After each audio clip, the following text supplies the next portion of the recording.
Hello and welcome to our Kairntech AI tutorial. This time about document categorization made easy. We will show you how to start your own machine learning model without coding. My name is Stefan Geisler from Kairntech. Kairntech is a provider of software around NLP and AI.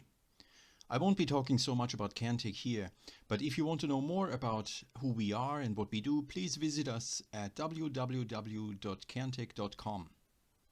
In this short tutorial, we'll explain you and show you how to quickly solve the task to set up a new model for document categorization using Kairntech. And that's the scenario. Let's assume I need to sort a large number of documents into appropriate folders or categories, but I have no training corpus, and I don't want to, or maybe I don't know how to program all that from scratch. Still, I want to benefit from these new clever machine learning algorithms like deep learning that everyone is so excited about. The solution? I do this in the Kairntech Sherpa. So in order to see how all that looks like, we head over to the application and we log in the test user.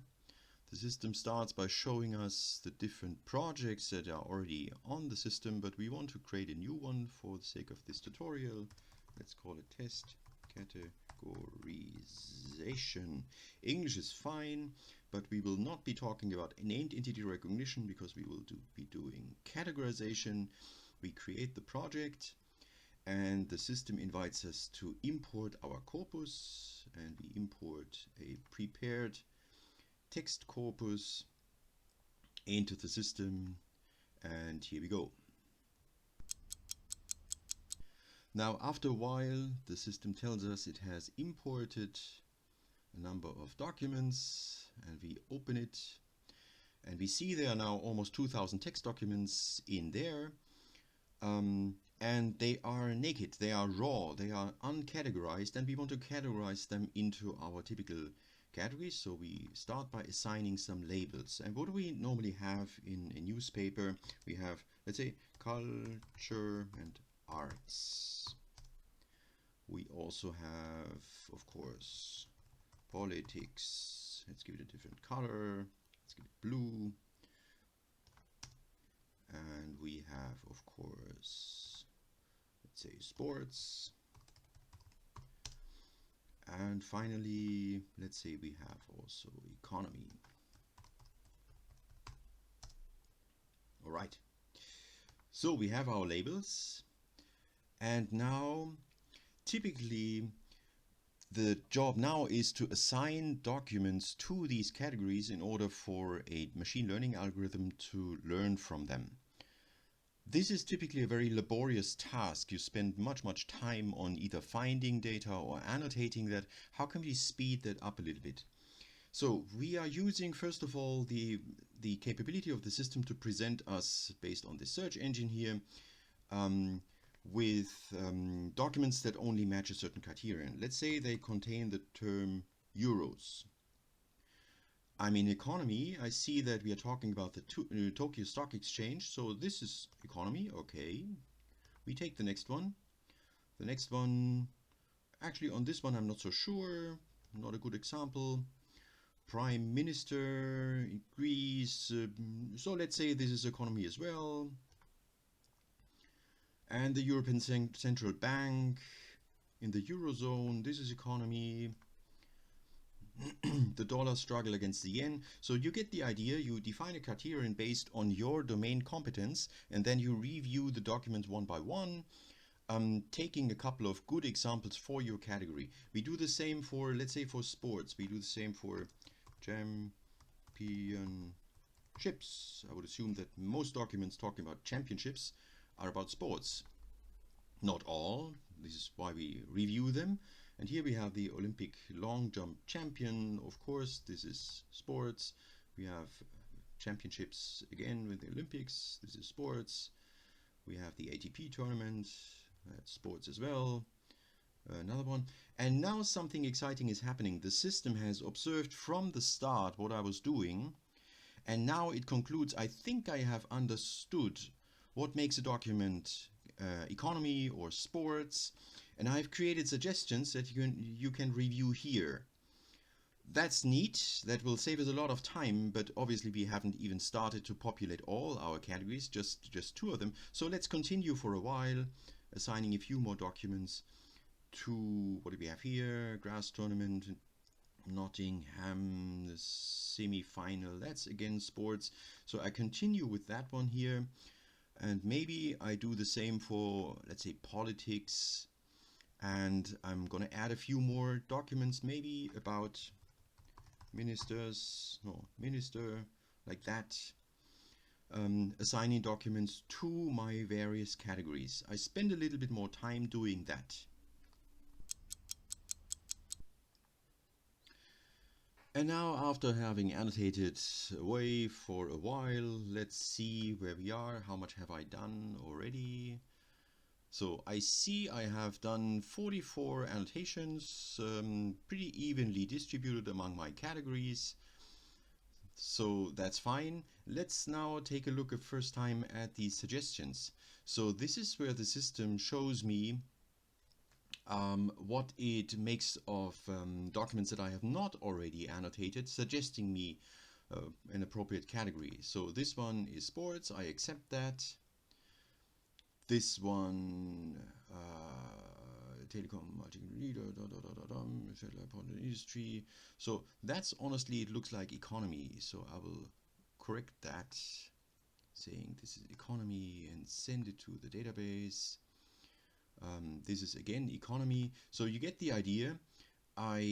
I can speed up the process by just accepting or not the suggestions created by the system. I don't have to come up with my own suggestions. The system is helping me doing that. So here again, so this looks like politics. I accept that. And here we go. So now we are ready for a first experiment. So we want to train a model trying to benefit from the corpus that I've annotated so far, and we will just accept the default of a very quick and easy algorithm here. So we see up there on the right that there's a job running and it's finished, and it already gives me 70%. So my little experiment here comes back with 70%, telling me that, okay, sports needs a bit of work, economy is already pretty good, culture and arts or also, politics also. So I'm heading back to my corpus, annotating a few more documents in the weaker categories, and then we do the next experiment. And now redoing the experiments that we have done in the past. Now on a few more documents, we again run the sklearn algorithm, and we see the quality jumps up to 78.6%. So that's already quite something for only a few minutes of work, but we are not happy yet.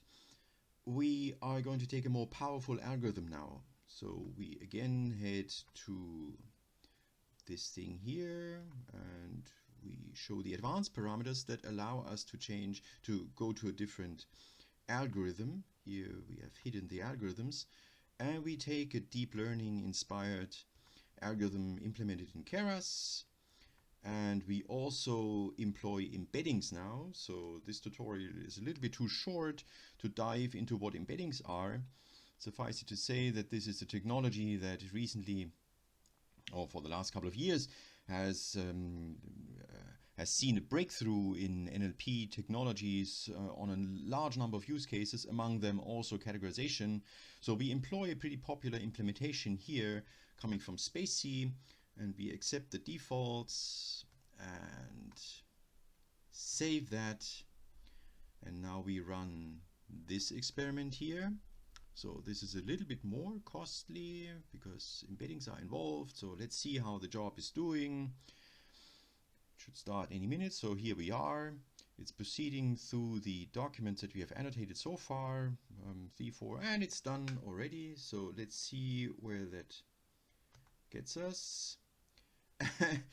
Okay, so this is a little bit unexpected. So it has annotated now our corpus with a quality of 100%. So this was not intended. You typically, in reality, you don't see 100% results. And as things get more complex, as the categorization systems will go beyond just these four pretty, let's say, different categories, we won't see that a lot. But let's leave it for the time being. Let's see that on our little task here, annotating our documents here, our 67 categories, the system randomly splits it into test and train, trains on the training part and tests on the unseen test part. So on that very simple task, we have now a categorizer that solves the task with impressive, but let's say ultimately in the long run, unrealistic accuracy. But you get the idea. We were supported by the system annotating our documents with suggestions, and by using the search engine, the system then kicked in, showing us suggestions that help us to proceed even faster. Then we can do a first experiment with a quick algorithm, seeing where we are. And once we are happy, we can employ a more powerful algorithm, which in this example here gave us 100%, which again, you won't see that a lot in reality. So time to wrap up. What we have shown you is an easy and intuitive application that can be handled pretty easily without too much technical background. It provides instant online learning. It provides me immediate feedback about what I'm doing, allowing me to see what kind of quality have I reached already, and where do I maybe need to add a little bit more. And again, I'm getting results in very short time. If I need better results, I need sometimes to invest a little bit more time on the weaker categories to get them up to speed, or experiment with other, maybe more powerful, but maybe more costly learning methods. And I now have a categorizer that I didn't have, and I didn't have to bother anyone to implement it for me. I did it all by myself, clicking here and there and using my domain expertise about what is culture and arts and what is sports and what is politics. And we did all that in the Kairntech Sherpa, providing you with powerful machine learning methods also for the non-programmers. That's it for the time being. Thanks for your annotation, and see you next time.